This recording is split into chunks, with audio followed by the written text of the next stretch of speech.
अगर आप true crime stories के फैन हैं, अगर आपको ट्विस्टिंग और दिमाग हिला देने वाले क्राइम सुनने में मजेदार लगते हैं, तो आपके लिए मेरे पास एक छोटा सा सवाल है। ट्रू क्राइम की इस दुनिया में आपको सबसे खतरनाक क्राइम अपराध क्या लगता है और कौन सा लगता है? कत्ल, या फिर कोई बड़ी डकैती, और या फिर किसी का अचानक एक दिन गायब हो जाना? इस कहानी को आगे सुनते सुनते मुझे जरूर कमेंट्स के जरिए इस सवाल का जवाब दीजिएगा। हालांकि मुझे लगता है कि दुनिया के खतरनाक अपराध वो अपराध होते हैं, वो क्राइम होते हैं जहां कभी खूनी का पता ही नहीं चल पाता है। कत्ल हो जाता है, सीरियल किलिंग्स हो जाती हैं, एक शख्स या कुछ लोग मिलकर हजारों लाखों लोगों के अंदर खौफ पैदा करते हैं और फिर वो कभी पकड़े भी नहीं जाते हैं।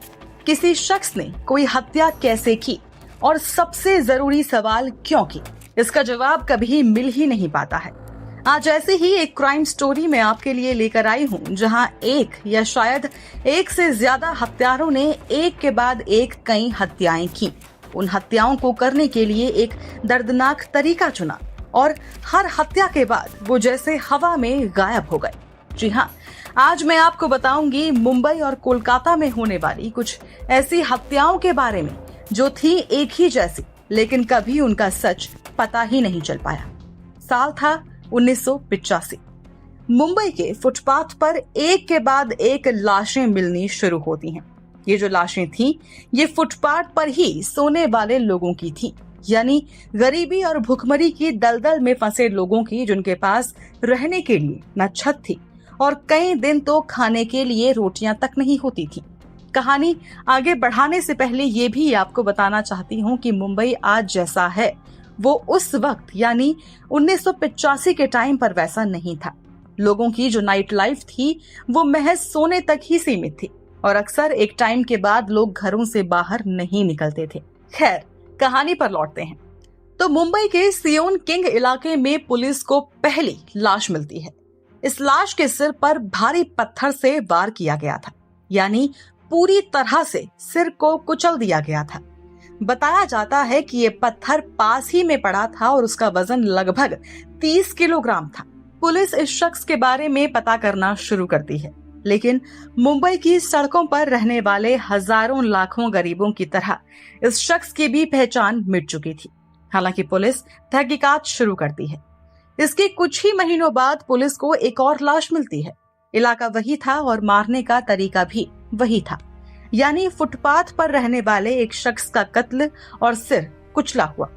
लेकिन पुलिस पिछली और इस हत्या के बीच कोई कनेक्शन के बारे में शायद सोच ही नहीं रही थी और दोनों केस को अलग अलग तरह से डील कर रही थी, मामले में छानबीन कर रही थी।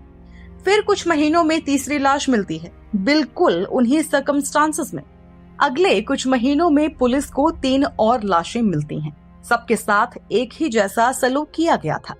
अब ये लाशें जहां जहां मिल रही थी वो इलाके कुछ कुछ दूरी पर थे, यानी कि थोड़ा थोड़ा डिस्टेंस, थोड़ा थोड़ा गैप इन लाशों के बीच में था। तो ऐसे में पुलिस ज्यूरिस्डिक्शन भी बदल चुकी थी, यानी अलग अलग थानों की पुलिस मिलकर इन अलग अलग मामलों की जांच, इन्वेस्टिगेशन कर रही थी। लेकिन छठी लाश मिलते मिलते एक पुलिस ऑफिसर ने इस पैटर्न को पहचाना। ये जो भी हत्यारा था या फिर जो भी ग्रुप था, ये फुटपाथ पर सोने वाले लोगों को निशाना बना रहा था। अब क्योंकि भारी पत्थर से ये शख्स वार करता था, तो यानी ये कातिल काफी स्ट्रॉन्ग भी था। तो पुलिस के पास एक पैटर्न था, लेकिन ना तो इन लाशों की पहचान हो पा रही थी और ना ही इन लाशों को क्लेम करने के लिए कोई भी शख्स थाने पहुंच रहा था। फुटपाथ पर मारे गए ये लोग आखिर कौन हैं, इनका नाम तक क्या है, पुलिस पता नहीं लगा पा रही थी। लेकिन कातिल को तो पकड़ना ही था। तो पुलिस ने उन इलाकों और उनके आसपास पेट्रोलिंग शुरू की जहां से लाशें बरामद हो रही थी। वहीं दूसरी तरफ फुटपाथ पर सोने वाले लोगों के लिए चेतावनी जारी होने लगी। हालांकि इन सब के बाद भी पुलिस को एक और लाश यानी 7वीं लाश मिल गई। तो पेट्रोलिंग, फुटपाथ पर रहने वाले लोगों को आगाह करने और लाख कोशिशों के बाद भी ये हत्याएं, ये किलिंग्स नहीं रुक रही थी। कुल मिलाकर अब तक 12 लाशें पुलिस बरामद कर चुकी थी। ये सारी लाशें पुलिस को 1.5 से 2 साल के अंदर मिली थीं। तो साल 1988 आ चुका था और 12 लाशें, जैसा कि मैंने बताया, बरामद हो चुकी थी। कुछ लोग मानते हैं कि ये नंबर 12 से ज्यादा था। ये नंबर करीब 26 था, यानी कि कुल 26 लोगों को फुटपाथ पर इस किलर ने मारा था।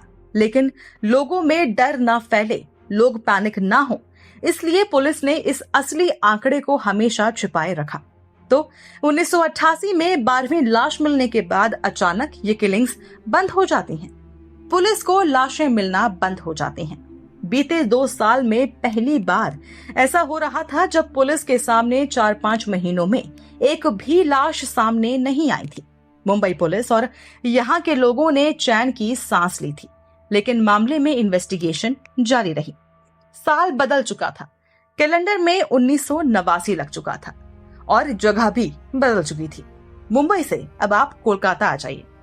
कोलकाता का हावड़ा ब्रिज तो आपने सुना ही होगा। तो यहाँ से पुलिस को एक लाश मिलने की खबर मिलती है।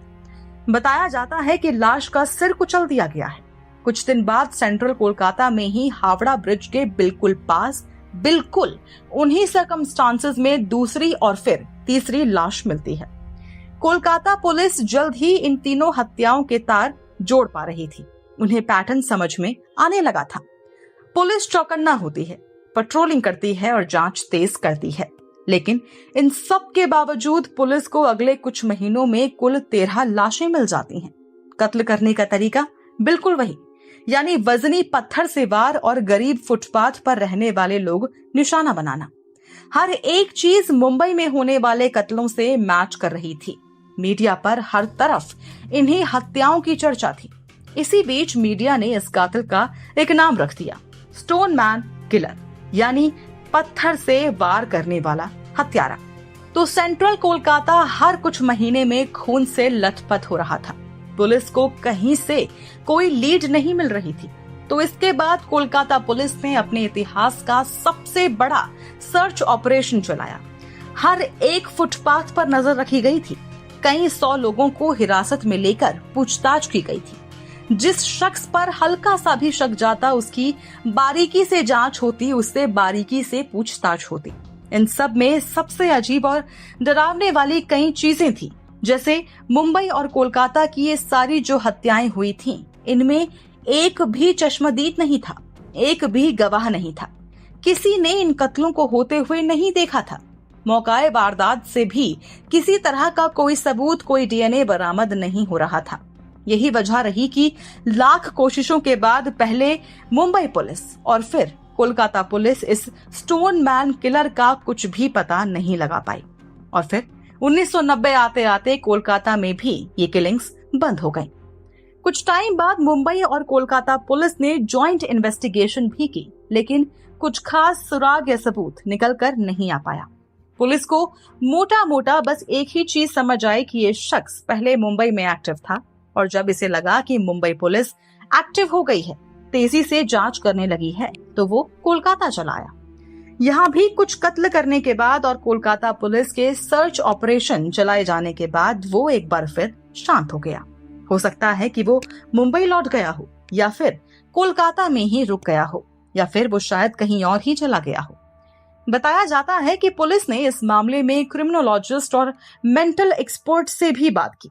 इन लोगों का मानना था कि इस केस में ये जो कोई भी किलर था, ये कोई साइको मालूम होता है, जिसे कत्ल करने में, इस तरह से किसी लाश को देखने में मजा आता होगा। कुछ तो मेंटल सेटिस्फैक्शन उसे इन हत्याओं को करके मिल ही रहा होगा, जिस कारण उसने एक के बाद एक 2 शहरों में करीब 25-26 हत्याएं कर डाली। अगले कई सालों तक दोनों शहरों में इस मामले की इन्वेस्टिगेशन चलती रही, लेकिन सब कुछ डेड एंड था।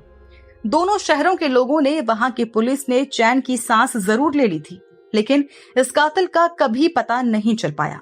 मतलब आप समझिए कि एक शख्स, या अगर मान लें कि कुछ लोग मिलकर अगर ये कत्ल कर रहे थे, इन हत्याओं को अंजाम दे रहे थे, तो उन्होंने इन किलिंग्स को रात के अंधेरे में अंजाम दिया। किसी तरह का शायद कोई मानसिक सुख लिया और फिर चुपचाप घर चले गए और सो गए। अगले दिन उठे और लोगों की भीड़ में गायब हो गए। बिल्कुल आम लोगों की तरह जीवन बिताने लगे और फिर एक रात किसी का कत्ल किया और फिर एक दिन बिल्कुल नॉर्मल हो गए। मुंबई कोलकाता पुलिस और वहां के लोगों के पास रह गए तो सिर्फ कुछ सवाल, ऐसे सवाल जिनके जवाब कभी मिलेंगे या फिर नहीं, पता नहीं। तो ये थी मुंबई और कोलकाता की स्टोन किलिंग्स की दास्तां, जिन्होंने लोगों की नींदें उड़ा दी थी, जिनके डर के कारण फुटपाथ पर रहने वाले लोग सोने से, खासकर अकेले सोने से डरने लगे थे। वैसे आप इस केस को लेकर क्या कहेंगे? कि आपको ये परफेक्ट क्राइम लगता है या फिर आपको लगता है कि दोनों स्टेट्स की पुलिस की तरफ से ही कोई कमी रह गई थी, इन्वेस्टिगेशन में कुछ ना कुछ छूट गया था? जरूर शेयर कीजिए हमसे अपने व्यूज अपने कमेंट्स के थ्रू, और सब्सक्राइब करना बिल्कुल न भूलें हमारा चैनल डार्क टेल्स, जहां हम आए दिन आपके लिए लेकर आते हैं कुछ खास तो कुछ बेहद खौफनाक क्राइम स्टोरीज।